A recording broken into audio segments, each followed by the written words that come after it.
Hello everyone. Today we are taking a topic moving coil galvanometer. काफ़ी सारे बच्चों को था कि it's a difficult topic, so you need some help. So without wasting time, let's begin with moving coil galvanometer. So galvanometer होता क्या है? तो वी ऑल नो कि गैल्वेनोमीटर इज समथिंग जो करंट की प्रेजेंस को डिटेक्ट कर सकता है। बेसिकली उसकी ड्यूटी नहीं है, उसको उसको मेजर करने की जरूरत नहीं है। मतलब ammeter is use to measure, लेकिन जो मूविंग कॉइल गैल्वेनोमीटर होता है, इसको जस्ट बताना होता है कि यहाँ पे करंट है कि करंट नहीं है। जस्ट इसको प्रेजेंस शो करनी है। मेजर मेजर नहीं कर सकता, can't tell how much exactly है नहीं है। सो अगर मैं इस पूरे कॉन्सेप्ट को समझाने की कोशिश करूंगा तो यहाँ पे जो प्रॉब्लम है उसी पे हम बात करेंगे सबसे पहले। फाइन। प्रॉब्लम क्या है? तो प्रॉब्लम प्रॉब्लम सारी ये है कि एनसीईआरटी ने ना यहाँ पे कुछ अलग ही प्रॉब्लम क्रिएट कर लिया है। और वो प्रॉब्लम है क्या? तो आंसर है, वो प्रॉब्लम ये है कि NCERT had given this diagram, और एक्चुअली में the diagram should be like this. So exam में कौन सा डायग्राम बनाना है? ऑब्वियसली एनसीईआरटी वाला डायग्राम बनाना है। समझना किससे? आंसर है ऑब्वियसली इससे समझना है। See, once you know this diagram तो फिर तो आप इसको बहुत बहुत इजीली कर लोगे, कुछ है ही नहीं इस टॉपिक में। Let us try to compare कि ये है क्या, एनसीईआरटी ने क्या बनाया है। आंसर है, एनसीईआरटी ने ना इस डायग्राम का ना टॉप व्यू लिया है। मतलब इसने उसको ऊपर से फोटो खींचा है। From here you can understand कि उसने टॉप व्यू लिया है। तो उसने ये जो मैग्नेट है ना, उसका जो ये वाला पोर्शन है, बस बिकॉज उसको टॉप व्यू दिखाना है, उसने ऊपर से बनाया है, तो उसने यहाँ पे नॉर्थ पोल दिखाया फ्रॉम टॉप, उसने टॉप व्यू लिया है। सिमिलरली फॉर साउथ पोल उसने ये टॉप व्यू ले लिया है। प्लस ये वाली जो हमारी गोल कॉयल है, ये वाली जो हमें दिखाई दे रही है, ये भी उसने यहाँ पे दिखाने की कोशिश की है। और ही इज ट्राइंग कि ठीक है, मैग्नेटिक फील्ड लाइंस यहां से एंटर कर रही है, we are able to create some kind of magnetic field. So ये इस डायग्राम का टॉप व्यू है। ये एक्चुअली में थोड़ा मूविंग कॉयल है। एग्जाम में आपको ये बनाना है, समझना इस वाले से है। बहुत इजी समझ आएगा, बहुत आसान है। To begin with principle, answer is principle is very simple. Whenever we are having a current carrying coil, and if we place the current carrying coil inside the magnetic field, it experiences a torque। हम सबने पढ़ा है कि वो torque लगता है। और अगर आपको याद है तो torque is equal to BINA sine theta आया था। सो याद भी कर सकते हो। Whenever you are having a current carrying coil, you are placing inside the magnetic field, उस पर जो टॉर्क लगेगा it is always equal to BINA sine theta. ध्यान देंगे थोड़ा बहुत, बहुत ध्यान समझने की कोशिश करेंगे क्या क्या प्रॉब्लम्स आ रही हैं। प्रॉब्लम नंबर वन है कि जो हम, क्योंकि फिजिक्स में जो एरिया होता है वो वेक्टर होता है। सो वेक्टर होगा तो उसका जो नॉर्मल होगा उससे हमें एंगल वेंगल के बारे में सोचना पड़ेगा। तो बेसिकली जब हमने डायग्राम ड्रॉ किया है, जब हमने इस डेरिवेशन को पूरा ट्राई किया है ना, तो हमारे लिए जो थीटा है ना, बेसिकली वो ये वाला एंगल है, basically angle with the normal. So कोई प्रॉब्लम नहीं है, एंगल विद द नॉर्मली लेते हैं, कोई बड़ी बात नहीं थी, सब कुछ ठीक ही चल रहा था। और उस एंगल से डेरिवेशन आ गई, torque is equal to BINA sine theta. Torque vector quantity है, आना भी चाहिए था, नॉर्मल का एंगल लेना भी चाहिए था। और I will keep it simple. I will just focus on moving coil galvanometer from exam point of view. See, let's be very clear. If somebody say, find what is the principle? Answer है, whenever a current carrying coil is placed inside the magnetic field, it experiences a torque. Diagram ये वाला बनाना है। Let us come to the next part. कोई बोलता है construction क्या होती है। सो अगर आपने डायग्राम को बहुत अच्छे से लेबल कर दिया ना, तो देन तो कोई प्रॉब्लम ही नहीं होती, कंस्ट्रक्शन में आप कुछ भी लिख दो चल जाता है। फिर भी it consist of a coil ABCD which is suspended between the poles of a cylindrical magnet. So basically क्या क्या होगा? There is a coil, there is a coil ABCD जो दो मैग्नेट्स के बीच में है। तो there is a coil like this, ये हमारी कॉयल हो गई। वैसे यहाँ पे नाम PQRS है, पर मैंने उसमें लिखा हुआ है ABCD हार्डली मैटर्स। और ये दो हमारे मैग्नेटिक पोल्स हो गए। So there is a coil, there is basically there is a coil, current carrying coil inside the magnet. और कंस्ट्रक्शन से पॉइंट में लिखो। Number two, coil is connected to a phosphor bronze spring from one end. तो ये जो coil है ना, ये जो कॉयल है, इसके एक तरफ हमने स्प्रिंग लगा दिया। तो ये कॉयल है और यहाँ पे हमने लगा दिया है स्प्रिंग। सो कॉयल के नीचे स्प्रिंग क्यों लगाया है? आंसर है, you are having a coil like this, और आपने एक स्प्रिंग क्यों लगा दिया है? आंसर है, इसलिए लगाया है कि जब हम इसको rotate, by chance if this coil rotates, और वो जब हम करंट को रिमूव करेंगे तो इट शुड कम बैक। तो ये स्प्रिंग बेसिकली इसको बार बार अपनी पोजीशन में लाने के लिए हेल्प करेगा। क्लियर हो गई बात? Third, the other end spring from one end, the other end is connected as shown in the figure. See, there are two terminals to connect the galvanometer in the circuit. Obviously, कोई terminal होना चाहिए, and a light aluminium pointer is attached to the coil to measure deflection. थोड़ा confusion हो सकता है। Basically if you are looking at this diagram तो ठीक है, यहाँ पे उसने एक कॉयल, ये पॉइंटर दिखा दिया है लाइट। लेकिन अगर आप इस डायग्राम में बात करोगे तो यहाँ पे उसने एक मिरर रखा है बेसिकली टेक्निकली, और वो मिरर की हेल्प से पता करता था कि कितना डिफ्लेक्शन हुआ है। फिर भी कुछ बहुत कंफ्यूजन में भी आने की जरूरत नहीं है, बेसिकली सारा गेम एक ही बात पे है, that you are having a current carrying coil, और उसमें करंट आएगा तो वो डिफ्लेक्ट होगी, रोटेट होगी, टॉर्क लगेगा, और अगर आप वो करंट हटा दोगे तो उसको स्प्रिंग अपनी वापस पोजीशन पे ले आएगा। तो इसने क्या किया, बहुत समझते हैं ध्यान से, ये जो पूरी कॉयल है, इस कॉयल का एक एंड तो ये रहा, स्प्रिंग के थ्रू इसने कनेक्ट करके यहाँ पे ये से वो टर्मिनल पे ले आया, और जो इसका अनदर एंड है वो इसने मिरर से ऊपर एक, इसको टॉर्शन हेड बोलते हैं, यहाँ पे कनेक्ट किया हुआ है। तो बेसिकली क्या होगा, whenever you want to measure any current, और जो भी तुम्हारा not to show the presence of current, आप जैसे ही T1 T2 कनेक्ट करोगे तो सर्किट कंप्लीट हो जाएगा। यहां से current will enter enter enter, यहां से जाएगा जाएगा, और इस कॉयल में आके स्प्रिंग के थ्रू वापस आ जाएगा। तो इमीडिएटली इस कॉयल को एक फीलिंग आएगी कि भाई ठीक है, तू एक करंट कैरिंग कॉयल है, और तू आ चुकी है मैग्नेटिक फील्ड में, तो पहले ही रखी हुई है, और now you are a current carrying coil, तो you should experience a torque, और ये ना रोटेट करेगी। सारा गेम इसी पे टिका हुआ है। बढ़ते हैं आगे, थ्योरी एंड वर्किंग की बात करते हैं। तो ठीक है, L be the length of the coil, B be the width of the coil, phi be the angle which it makes with the magnetic field. अब ना सारी प्रॉब्लम ना शुरू यहां से होती है, ये अपने आप में एक बड़ा इशू है। सी, ये रेक्टेंगुलर कॉयल है, ये थीटा है, यहां तक बात ठीक है, बट पता है प्रॉब्लम क्या शुरू हो गई, problem begins because you are having a spring.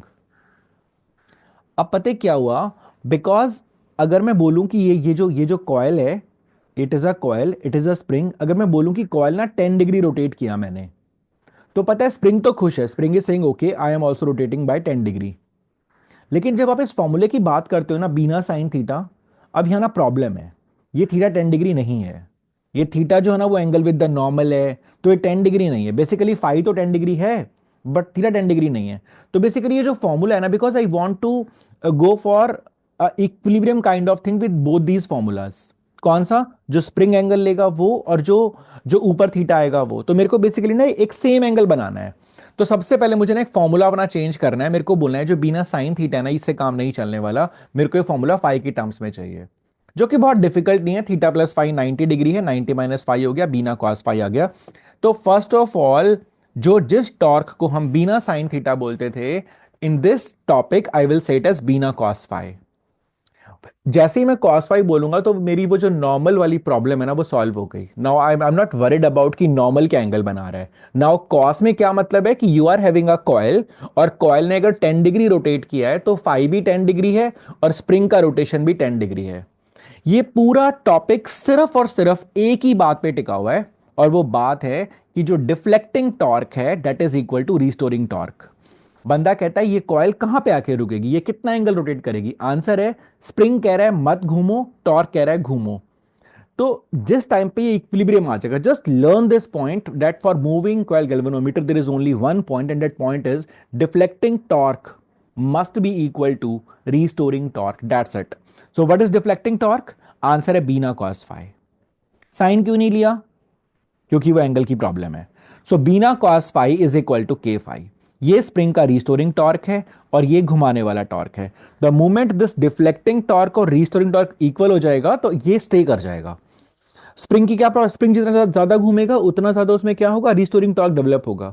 तो जिस मोमेंट पे आपने सपोज बहुत ही कम करंट लगाया, तो डिफ्लेक्टिंग टॉर्क बहुत ही कम है, तो स्प्रिंग भी थोड़ा सा ही घूमेगा, एंगल बहुत थोड़ा सा आएगा, बिकॉज स्प्रिंग थोड़ा सा घूमने के बाद ही आपको उतना रिस्टोरिंग टॉर्क प्रोवाइड कर देगा। See, the moment somebody say moving coil galvanometer, just learn one thing, and that one thing is deflecting torque is equal to restoring torque. That's it. Bina cos phi is equal to k phi. That's it. ये आपको पता है तो कोई रोक ही नहीं सकता आपको। अब आगे बढ़ते हैं। बीना cos phi हो गया k phi के इक्वल, कुछ खास बात नहीं है। नाउ वो बंदा कह रहा है, यहां से प्रॉब्लम शुरू होती है, दोबारा समझते हैं। बंदा कह रहा है बीना cos phi, दो तीन बातें याद करनी है। पॉइंट नंबर वन आपने ये याद कर लिया। पॉइंट नंबर टू, जब भी हम कोई डिवाइस बनाते हैं वी ऑलवेज एक्सपेक्ट कि उस डिवाइस का जो स्केल होना चाहिए that should be a linear scale. Linear scale का मतलब ये होता है दैट अगर आपका करंट 0 एम्पियर है तो सपोज यहां पे वो वैल्यू आ रही है, 1 एम्पियर है तो यहां पे आ रही है, 2 एम्पियर है तो यहां पे आ रही है, 3 एम्पियर है तो यहां पे, 4 एम्पियर है, तो यहाँ पे मीन्स ये जो डिस्टेंस होना चाहिए ना, ये ना इक्वल होना चाहिए। This scale is called as linear scale. Linear scale का ना बहुत ही फायदा होता है, बिकॉज अगर आपकी नीडल बीच में होगी तो आपको ना पता लग जाएगा कि ये ना 0.5 है, यहां पे होगी तो 1.5। नॉन लीनियर स्केल कौन होते हैं? मतलब एक बार मन में सवाल है ना कि लीनियर स्केल तो ये हो गया, नॉन लीनियर स्केल कौन से होते हैं? तो अगर आपने कभी कुछ कुछ गाड़ियों में, अगर जो थोड़ी कॉस्टली सी गाड़ी है, अगर आपने वहां पे देखा होगा, तो यू विल रियलाइज कि उनमें क्या होता है, उनमें 0 यहाँ पे लिखा होता है और 20 ना बहुत ही पास लिखा होता है। फिर ना फिर 40, 60, 80, इनका गैप अलग होता है। तो this scale is a non linear scale, मतलब 0-20 में उतना गैप नहीं है, बाकी यहाँ पे गैप इक्वल इक्वल है, तो ये नॉन लीनियर हो गया। ऐसा वो क्यों करते हैं? उनके अपने लॉजिक हैं कि उनको पता है गाड़ी हमेशा 60-80 पे चलेगी यहाँ पे, तो डिस्प्ले पे यही रहना चाहिए बार बार, इसलिए उन्होंने स्केल इस तरह से बनाया है। ऑल्सो अगर आप फ्यूल टैंक की बात भी करोगे, अगर आप गाड़ी में भी बहुत ध्यान से कभी देखोगे, आजकल तो बार्स आते हैं पर पहले एनालॉग मीटर भी आते थे। सो हर मैनुअल में लिखा होता था पहले कि आप ये मत समझना कि नीडल बीच में आ रही है तो आपकी टैंक की हाफ है। ऐसा नहीं होता था, वो कहते थे कि it is only for a rough kind of estimate. तो मतलब आप ऐसे स्केल को ना क्या नहीं कर सकते थे? अगर मैं आपको बोलूं मार्केट में कि मैं पेट्रोल डलवाना शुरू कर दूं 100 रुपीज का, तो अगर नीडल यहां पे आ रही है तो 200 में यहां पे आनी चाहिए, 3 में यहां पे आनी चाहिए, 4 में यहां आनी चाहिए। पता है नीडल्स ना ऐसे आती नहीं थी बेसिकली, तो क्योंकि उसका जो स्केल था ना वो लीनियर स्केल नहीं था। तो I think you got the idea what is a linear scale. So अपने स्केल को लीनियर होना बहुत ही जरूरी है। लीनियर का मतलब क्या होता है कि जो ये डिफ्लेक्शन आ रही है ना और जो करंट आ रहा है ना, that should be directly proportional होना चाहिए। तो I should be proportional to phi होना चाहिए। पर अपने केस में क्या प्रॉब्लम आ रही है, अगर आप ध्यान से देखोगे तो आपका जो BINA cos phi is equal to K phi आ रहा है, तो आपका जो करंट है ना, जो आपका जो करंट है ना, that is coming out to be K phi upon BINA cos phi. So basically सारी प्रॉब्लम इस बात की है कि आपका जो करंट है ना वो ना फाई के प्रोपोर्शनल नहीं है। उसमें बेसिकली एक प्रॉब्लम आ रही है कॉस फाई को लेकर भी। तो बार बार क्वेश्चन पूछेगा आपसे कि why you don't want the cos phi component. I don't want the cos phi component because I want my scale to be linear. So बड़ी अजीब बात है, कॉस फाई नहीं चाहिए, कॉस फाई नहीं चाहिए। कॉस फाई कहां से आ रहा है? आंसर है कॉस फाई यहां से आ रहा है। कॉस फाई एंगल है मैग्नेटिक फील्ड और इस कॉइल के बीच में।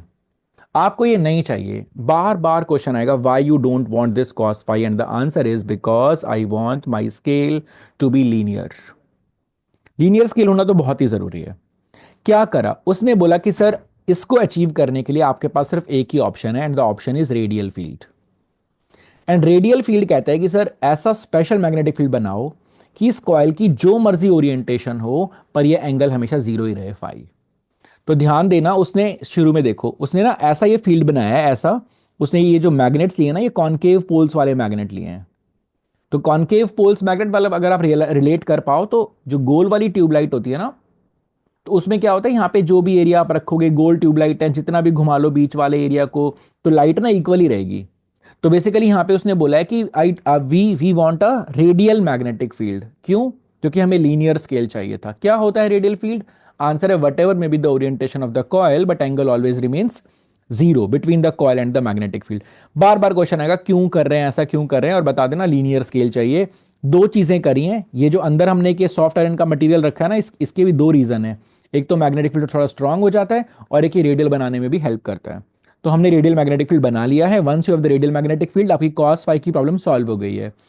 और अगर आपकी कॉस फाई की प्रॉब्लम सॉल्व हो गई है तो आपका जो आई है ना, that becomes K phi upon BINA. So I becomes K phi upon N B A. क्यों बन गया ऐसा? क्योंकि आपने कॉस फाई को हटा दिया। क्यों हटा दिया? Radial field. रेडियल फील्ड क्यों चाहिए? लीनियर स्केल के लिए चाहिए। क्या होता है रेडियल? कुछ भी ओरिएंटेशन हो, एंगल जीरो रहता है। तो मैग्नेट कॉनकेव पोल्स के साथ बनाओगे तो, और बोल देना सॉफ्ट आयरन कोर भी। कई कई बार दो रीजन आ जाते हैं कि how will you make radial field, दो चीजें बताओ। तो वैसे मेन रीजन तो कॉनकेव पोल्स ही है, बट बोल देना कि अंदर हम सॉफ्ट आयरन कोर मटेरियल भी रख देते हैं। So I is equal to K phi upon N B हो गया, I is equal to G phi हो गया। अब वो बात करेगा कि हमें हमें सेंसिटिव भी चाहिए। तो गैल्वेनोमीटर सेंसिटिव वो होगा जो बहुत ज्यादा डिफ्लेक्शन दे कम करंट के लिए भी। तो नेचुरली व्हाट यू वांट, तो अपने को समझ आ रहा है कि सर हम यहां तक तो पहुंच ही चुके हैं, आई is equal to K phi upon N B ए। तो बेसिकली डिफ्लेक्शन चाहिए आपको यूनिट करंट पे। तो फाई बाई आई जो है ना, वो किसके इक्वल आ रहा है? तो आंसर है phi by I is coming out to be N B A upon K. आप चाहते हो डिफ्लेक्शन ज्यादा, करंट चाहे कम भी हो। तो आपको ना नंबर ऑफ टर्न्स ज्यादा रखने पड़ेंगे, मैग्नेटिक फील्ड ज्यादा रखना पड़ेगा, एरिया बड़ा करना पड़ेगा और के कम करना पड़ेगा। तो सबसे फेमस क्वेश्चन आएगा, why we are using phosphor bronze wire या स्प्रिंग। आंसर है उसका जो के होता है वो बहुत ही कम होता है। हम क्वार्ट्स भी यूज कर सकते हैं। तो करंट सेंसिटिविटी इज 5/I, जो कि NBA/K होता है। वोल्टेज सेंसिटिविटी इज 5/IR, मतलब डिफ्लेक्शन पर यूनिट वोल्टेज। तो वोल्टेज के लिए हमने आर से मल्टीप्लाई कर दिया, तो that comes out to be NBA/KR। तो बार बार ना एक और वो क्वेश्चन पूछेगा कि इफ अगर कभी कभी हमने करंट सेंसिटिविटी को इंक्रीज कर दिया है तो क्या जरूरी है वोल्टेज सेंसिटिविटी भी इंक्रीज होगी? आंसर है हाँ। अगर आपने करंट सेंसिटिविटी को इंक्रीज किया है मैग्नेटिक फील्ड बढ़ाकर, ए इंक्रीज करके या के कम करके, तब तो वोल्टेज सेंसिटिविटी भी बढ़ेगी। बट अगर बाई चांस आपने करंट सेंसिटिविटी को इंक्रीज करने के लिए एन की हेल्प ली है, आपने नंबर ऑफ टर्न्स इंक्रीज कर दिए हैं, तो फिर उस केस में ना आपका जो रेजिस्टेंस होगा ना वो भी इंक्रीज हो जाएगा। तो ज़रूरी नहीं है करंट सेंसिटिविटी इंक्रीज अगर आपने टर्न से करिए तो फिर वोल्टेज सेंसिटिविटी नहीं बढ़ेगी। But if you increase current sensitivity by any other factor तो फिर वो हेल्पफुल रहेगी रहेगी। तो साफ समझ आ रहा है, बी ज्यादा ए ज्यादा के कम होना चाहिए, इसलिए हम स्प्रिंग यूज करते हैं। और ये क्वेश्चन भी बहुत इंपॉर्टेंट है, increasing current sensitivity may not increase voltage sensitivity. Simple, एक बार मेरा थोड़ा सा मन है रिव्यू कराने का आपको। सिंपल, बिल्कुल इन शॉर्ट। थ्योरी कोई बोले तो बताना है कि sir we just want one thing, BINA cos phi is equal to k phi. I don't want this cos phi component because I want my scale to be linear. For that I used radial field. So the moment it becomes a radial field, BINA becomes equal to k phi. I want phi by I, which is called as current sensitivity, which comes out to be NBA/K. मुझे ये बहुत ही ज्यादा चाहिए, तो मेरे को turn ज्यादा करने हैं, बी ज्यादा करना है, ए ज्यादा करना है और के को कम करना है। वोल्टेज सेंसिटिविटी क्या होती है? आंसर है deflection per unit voltage. Simple, linear scale का कॉन्सेप्ट है, रेडियल फील्ड, रेडियल फील्ड कैसे बनता है, यही सब कुछ यहां पे है। फॉस्फोर ब्रॉन्ज को क्यों यूज करते हैं? तो ऑब्वियसली कंडक्टर भी होना चाहिए था, मटेरियल इलास्टिक है, लिटिल इलास्टिक, फिर भी मेन रीजन है लेस वैल्यू ऑफ के। बहुत जल्दी, बिकॉज हम बात कर रहे हैं तो हम जल्दी जल्दी एक बात और सीख लेते हैं कि हम गैल्वेनोमीटर को वोल्ट मीटर और एमीटर में कैसे कन्वर्ट करते हैं। आंसर है एमीटर ना खुद तो सीरीज में लगता है, पर उसे कन्वर्ट करने के लिए पैरेलल में एक रेजिस्टेंस लगाना पड़ता है जिसका नाम शंट होता है। तो बेसिकली अगर आप चाहते हो यहां से आई करंट जाए तो आई जी करंट यहां पे जाना चाहिए बस, और आई माइनस आई जी यहां पे जाना चाहिए। तो वो हमेशा बोलेगा शंट की वैल्यू क्या होनी चाहिए। तो दोनों पैरेलल में है, I G into G is equal to I minus I G into S. From here you can find the value of shunt. Similarly if somebody say voltmeter के बारे में क्या कॉन्सेप्ट है, आंसर है connect R resistance in series. कैसे पता करेंगे voltmeter? तो आंसर है voltage is always equal to R plus G into I G. Suppose इस क्वेश्चन में उसने बोला कि मेरे को 5 एम्पियर तक मेजर करना है, तो बोल देना ठीक है। और आई जी जो था ना उसका सपोज लेट मी से वन वन ही था बस, तो आई जी वॉज से वन, इसका रेफरेंस लेटर से 200 है, आप 5 मेजर करना चाहते हो, आई जी इसका 1 है, एस की वैल्यू बतानी है, तो answer S comes out to be 4 ohms, है ना। और यहाँ थोड़ी गलती मत करना, वो आपको बोलेगा I want to make a ammeter which can measure up to from 0 to, वो आपको वर्ड बोलेगा 0 to 5 एम्पियर, तो समझ जाना कि आई आपको 5 ही लेना है। सिमिलरली वोल्टेज कन्वर्जन भी ऐसे ही होता है। Hopefully this video will be helpful. Thank you so much.